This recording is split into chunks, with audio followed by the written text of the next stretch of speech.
কঠিন সময়ে টিকে থাকুন। জীবনের পথে আমরা সবাই এক সময় না এক সময় কঠিন সময়ের মুখোমুখি হই। হঠাৎ প্রিয়জনের দূরত্ব, চাকরির অনিশ্চয়তা, নিজের ভেতরের একাকিত্ব কিংবা আত্মসম্মান আর ব্যক্তিত্বের টানাপোড়েন, এসব কষ্ট যেন আমাদের ভেঙে ফেলতে চায়। তবে মনে রাখবেন, সবচেয়ে গভীর অন্ধকারের পরেই আসে নতুন ভোর। কঠিন সময় মানেই শেষ নয়, বরং এই সময়ে আপনি চেনে নেবেন চারপাশের মানুষকে, কে সত্যিকারের বন্ধু, কে সহায়, আর কে মুখোশের আড়ালে লুকিয়ে থাকা হায়না, যে আপনার দুর্বল মুহূর্তের সুযোগ খোঁজে আপনাকে ছিঁড়ে ফেলার।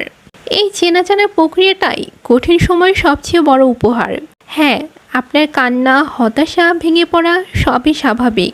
কাঁদুন, মন খারাপ করুন, নিজেকে সময় দিন। তবে মনে রাখবেন, আপনি ভেঙে পড়লেও ভেঙে যেতে পারবেন না।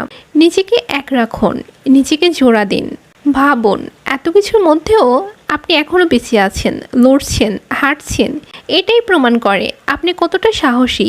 হয়তো আজ কেউ বুঝবে না আপনার লড়াইয়ের গল্প, কিন্তু একদিন এই গল্পই হবে অন্য কারো অনুপ্রেরণা। একদিন আপনার টিকে থাকাই হয়ে উঠবে একটি বিজয়ের ইতিহাস। নিজেকে ভালোবাসুন, সময় দিন, নিজের যত্ন নিন, প্রিয় মানুষের পাশে থাকুন। আর সবচেয়ে বড় কথা, হাল ছাড়বেন না। আপনি একা নন, এই যুদ্ধ সবার। ঝড় যতই প্রবল হোক, তা চিরকাল থাকে না। সূর্য একদিন ঠিকই ফিরে আসে, আলো নিয়ে, আশা নিয়ে। আর যারা ঝড়ের ভেতরেও দাঁড়িয়ে থাকতে শেখে, ইতিহাস ঠিক তাদের নামটাই মনে রাখে। আপনার পথ কঠিন হতে পারে, কিন্তু আপনি হারিয়ে যাওয়ার জন্য জন্মাননি। আপনি জন্মেছেন লড়াই করে জেতার জন্য। তাই ভেঙে পড়লেও গড়ুন নিজেকে নতুন করে, কারণ আপনি আপনার নিজের গল্পের নায়ক অথবা নায়িকা।